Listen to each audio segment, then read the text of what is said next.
Okay, you already know who it is. It's Father Moo in your area.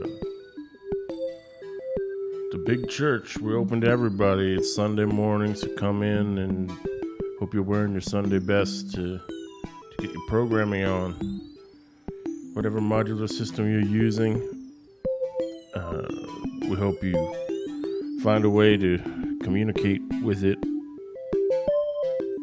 in a way that allows you to express yourself. And that's what we're all about here, is trying to find new ways of musical expression. So, we're back. I'd like to thank everybody who came to watch the Metasonics D1000 emulation stream. Quite a good turnout for that one. I was surprised, honestly. So I thought actually today I would put together another drum machine. This one is not going to be an emulation of an existing commercially available product. It's just going to be a device of my own creation. And but I was thinking about the D1000 as I was putting it together, and it sparked some ideas which eventually led around to this. And one of the key concepts I want to talk about in today's patch is the concept of contrast. I think if you looked at that D1000 emulation, you saw that 3 of the drums were made using the percussion oscillators. Each of those 3 were run through different audio processing units to make them sound different. And the 4th drum voice was just white noise processed by the sample reduction unit. So the reason I mention that is because the key here is if you have too many of the same thing, you can make music that sounds good, but it's always going to lack a certain kind of depth or complexity. For example, if you read about the history of the old, I'm just going to build modules as I talk here. If you read about the history of the development of the orchestra, back in the day they thought it was kind of like heretical to have too many kinds of instruments playing together. So rather than having like a trumpet, a violin, and a piano or something, well, they didn't have a piano yet, they just had a lot of the same thing. So like the first orchestra is like, I've got 12 violins. And the next one's like, oh, I'm a king. I've got 24 violins. Like, yeah, good for you. I mean, 24 is better than 12, but they're going to sound pretty similar. So when they actually start adding other instruments, like limited amounts of percussion, which are usually done to suggest military atmospheres, or just, any instruments, trumpets, French horns, all those kind of things, what they ended up getting was contrast between the tonal quality of the instruments, and that became a good thing. The composers of the music could fade in or fade out whatever they wanted to, and it gave them more options for, tonal expression. So that's kind of what I'm trying to do today. I want to look at the way we generate percussion sounds and think about them from a contrast point of view, which is what I'm doing right now. You can see I've put together an 8-output mixer, so I'm getting kind of optimistic about how many voices I can actually squeeze out of the old Nord Modular today. I think I can do 7. If we get to 8, even better, but I think I'm going to aim for 7 and do 7 voices well rather than 8 voices poorly. I keep choosing the wrong oscillator. Where is it?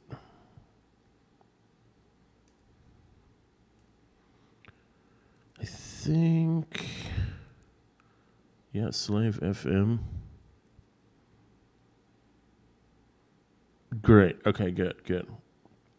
I'm almost done here. I need this one. So here's a concept I'm putting together in the oscillator department, and I've chosen to, I talked about in previous passage how it's important to tweak your knobs as you go the strategy of building up a whole bunch of modules and then connecting them and hope they sound good is probably less of a good strategy for a beginner. In fact, it's better to get one voice going and then get the next voice going. And it's just for instructional purposes that I've avoided that here today. So let's look at what I got. I got 2 of the conventional drum synths, and I'm probably going to use these to make my kick and my snare. You could say this is a little bit boring, but I think people who have listened to this stream have heard what these 2 drum synths can do and what they can't do. And basically they're emulating subtractive synthesis, the normal kind of VCO, VCF, VCA synthesis to make drum sounds, and that's fine. So that's sort of our baseline here today. Not in a musical sense. I mean, that's our starting point. So I was going to make a third drum synth to make the hi-hat sound, but with the goal of variation and contrast in mind, I've given myself a white noise oscillator, which I will definitely need to process, which I'm going to use to make the hi-hat. Then I got these 3 percussion oscillators here. This idea is sort of coming from the D1000, and they may end up as toms, and they may end up as simply playable notes, tunable notes. They may form a melody in contrast to the drum pattern that the first 3 voices set up. And then my final voice here, it's 2 oscillators, but it's going to be used to make one voice. I actually stole this concept from another hardware drum machine. This one I own, unlike the D1000. And that drum machine is called the Arturia Impact. So the Impact has a lot of these type of typical drum sounds. But at the very end, in the very last voice, they squeezed in a pair of oscillators in an FM circuit so that you could make a FM drum sound. So these are our contrasts here. We have typical synthesis methods here. We have starting from white noise as a source for the hi-hat here. We have percussion oscillators are similar to drum synths, but they're much simpler and they're much more focused, I think, on tuning. And they also have, I guess this one has click and this one has click, but this one also has a punch function. So we should be able to get a bit of contrast set up between them. And then finally with the FM drum sound, I don't know exactly what instrument it's going to emulate. The most common word used to describe FM percussion is metallic or clanky. So you could think of it as like a trash cymbal, or a guy just hitting a big piece of metal like the guys from Einstürzende Neubauten, or however you pronounce that band. Or the younger kids might know the Blue Man Group. Think of this as a Blue Man Group sound if you don't know how else to categorize it. And that's okay. And the last thing I'm going to do in order to make this a more complex or more complicated hybrid drum machine, I think that's what the name is going to be, I'm going to do a little bit of weirdness in the sequencing. Probably not too much, but the most obvious thing I'm going to be doing is I'm going to have one tempo set on the clock gen, and then I'm also going to divide that in half and then run some sequencers on half tempo, just for a change more than anything. So let's wire it up and do a little bit of presetting here. So as I said, we're going to do kick and snare coming out of the first 2 oscillators. The hi-hat will take a second to build, so we're going to leave that for now. I've decided to take the 3 percussion oscillators. Actually, I just decided it in my mind right now. I've been thinking about it earlier, but I still think it's a good idea. Since they do most of their sound generation and they can be triggered independently, I'm going to run the 3 of them into one mixer, and then I'm going to do some audio processing on that mixer and then send that into the final one. So although I set it up as 8, I probably won't be using all 8. And for this one, I believe this guy should be controlling the FM input of here. And then we'll probably need an AD envelope here. I wouldn't be surprised if I throw some effects on this as well. But this, if I do, it'll then go into here. And if I have the space at the end, I will throw a compressor in the circuit. But I kind of have the feeling I'm not going to get there. I'm going to need my other processing power for other things. So speaking of which, let's make that happen. Sequence. Here's an event sequencer. Probably going to have 2 of these and run one of them at half speed, as I said. And then I'm also going to have a couple of clocked pattern generators.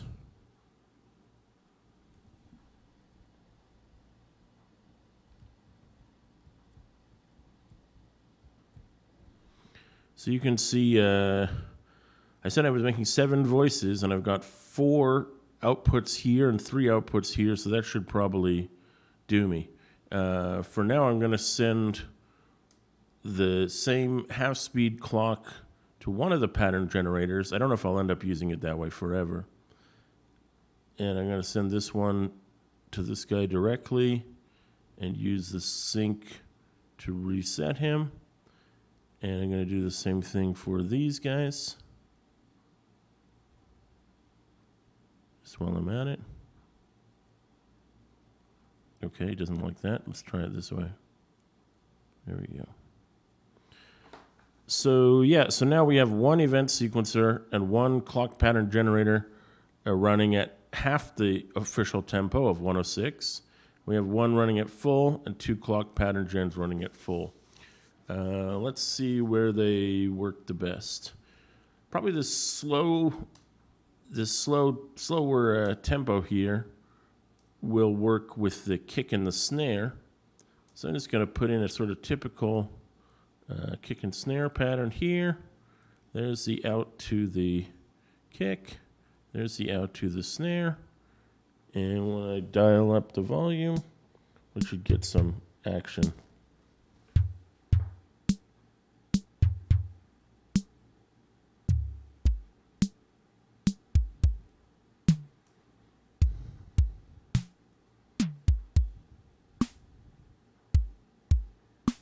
Okay. Sounds a little dry, but I will survive. And we've got the fast sequencer here. I think I want to use that for the hi-hat. I haven't built my hi-hat circuit yet, so let's do that now. First of all, I want to filter him.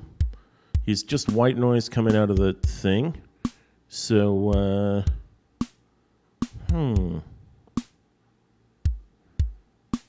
Okay, I'm experimenting here. First of all, I'm going to give him a fixed high-pass filter.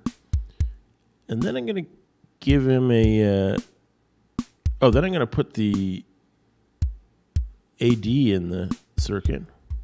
You know what? We're going to move this up here.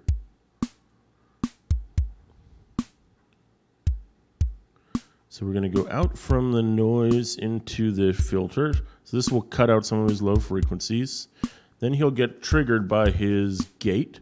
So we can go ahead. I'm going to use the double tempo or the normal tempo sequencer to be his gate in a second.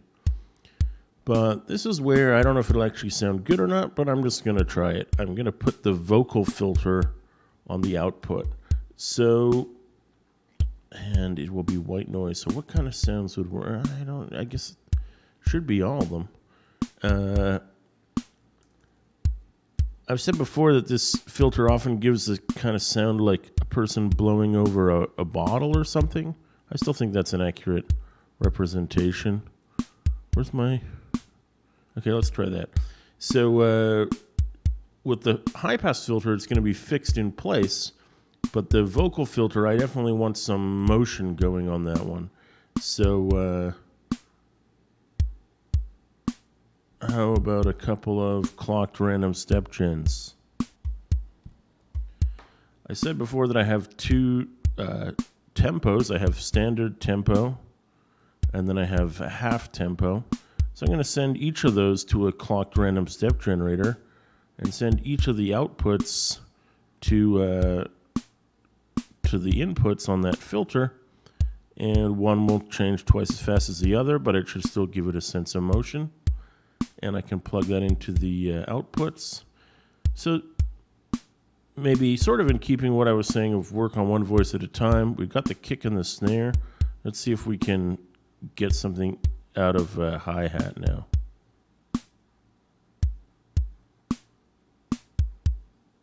Okay, I'm not hearing anything at all here.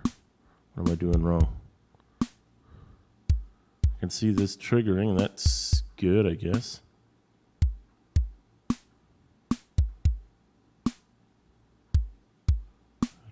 Okay. Oh, forgot to plug this into here. Wow, that's weird.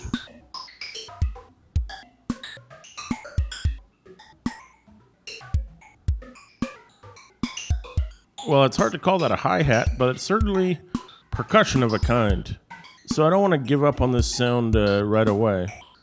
One thing I am going to say is it's being triggered to play single hits, but because of this LFO running at double speed, you get changes in sound even before the first hit is finished. So why don't we just remove this for now?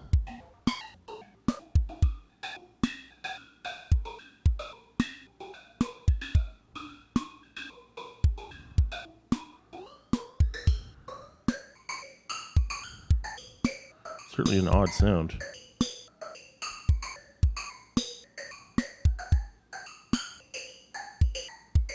But I kind of dig it. It's not a hi-hat, but it's something.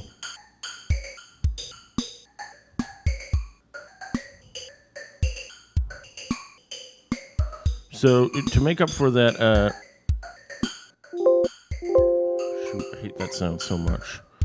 I'm going to remove this clock from the clock random step generator, and I'm going to change his settings a little bit, and then send him the same clock, and then send that to the frequency.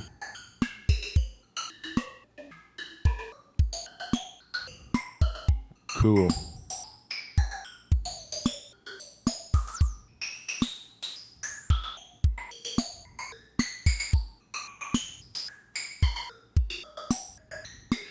And it's an odd sound, so let's dial him back a little bit in the mix here.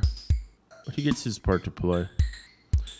So I would file that under happy accident. I could go back and make a more typical hi-hat, or if I have enough power at the end, I might even throw in another oscillator to make another hi-hat. But for now, let's leave him where he is and let him keep doing his job. Sounds kind of neat. So next up, I've got these 3 percussion oscillators. And I said I was going to trigger them as well using, well, I wasn't sure what I was going to trigger them with yet. I think I want to use the clocked random pattern generators for them. Oh, and they're in pitches, so let's take this one down to B and take this one up to G. So they'll make a minor chord based around E. And, oh, they're heading into a bit reducer as well. So perhaps that same signal we used to modulate the vocal filter will be interesting on the sample rate as well. I got the sample rate up pretty high, and I got the amount that is varying pretty small. So it won't completely ruin or destroy the sound, but it should make it different.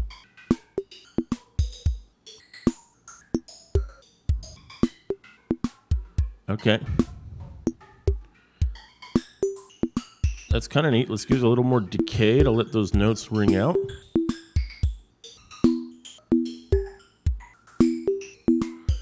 Isn't that almost like a wooden or metal xylophone type sound? I don't know. I think that's pretty cool.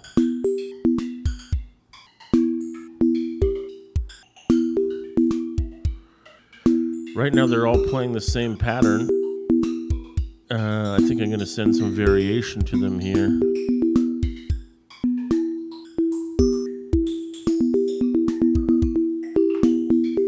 Isn't that neat? Oh, that's cool, man. Might be a little busy. Let's use delta low to reduce the amount of notes that it sends.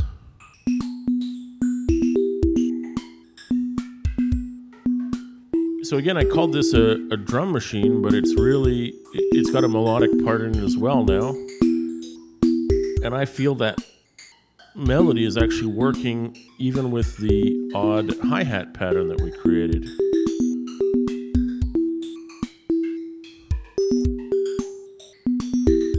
So let's do the last voice in the picture, which is the FM voice. We don't really, this is just sort of orchestral maneuvers in the dark here to see what it'll sound like. Let's give them a bit of decay so we can hear it, but it might be kind of noisy. Here we go. Wow, it's actually in tune by pure chance.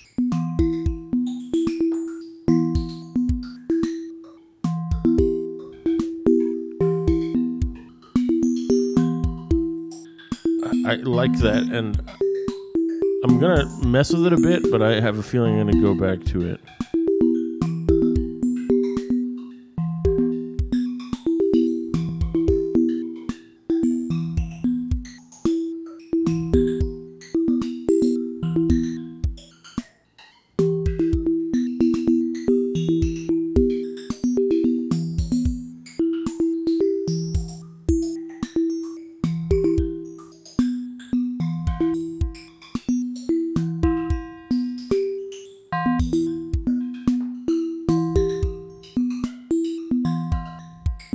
That's cool. So I opened up the FM amount and I sent a LFO into the AM input, which is what's just amplitude modulation, or another way of saying volume here. So that's why you're getting doo-na-doo on that note. Again, as I said, I was expecting something more metallic and clangy, and if I detune it more, that's what I'll get. But I kind of dig it the way it is. In fact, what I'd really like is to drop it another octave. It's at 1 to 2. So let's give it another octave down.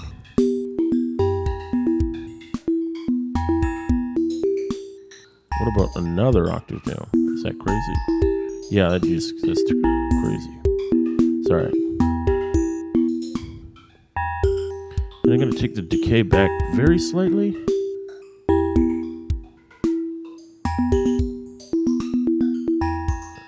And I've got the processing power for it. I wanted to do something different.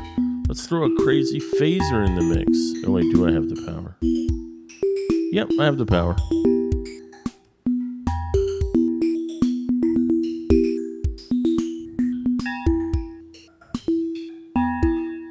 Interesting, let's just tweak this one a bit here.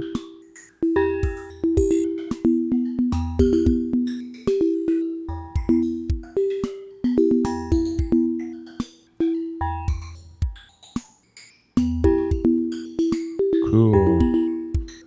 Phaser on an FM sound is often awesome.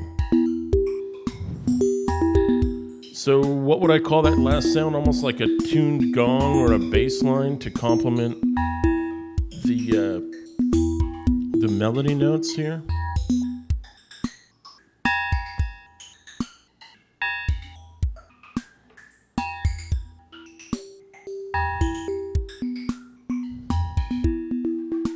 That's really neat, actually. I really love that.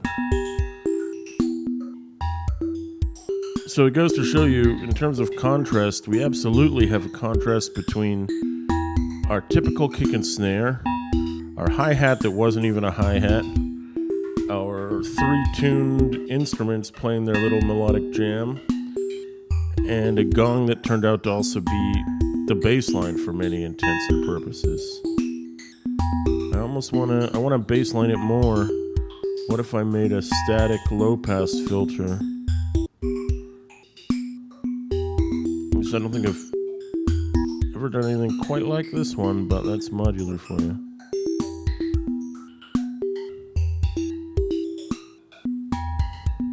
Just roll off some of the high frequencies. Give them a little more volume.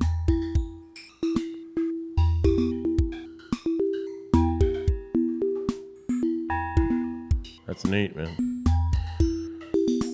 So, yeah, try this out. Put different sounds together. I mean, if you look at the classic drum machines like the 808 and the 909, I think both of those had differing methods of drum synthesis for their kick and snare as compared to their hats or other instruments. So they'd synthesize the kick but sample the hat. That was based on the technology they had at the time. Today we contrast drum sounds just because it sounds awesome. It gives you so much more flavor. Think of real percussion. People are like hitting gourds or logs or scraping things or stretching dead animal skins over frames. It's all about variation there as well. So yeah, an interesting little sequence there. I think it's about time to save and print this, so let's go down here. We're on 79. I actually can't wait to hit 99, but I'll probably just keep on going even when I do. So I'm going to call this hybrid drums because of the nature of what we were trying to do with combining drum sounds. Save that one in the synth.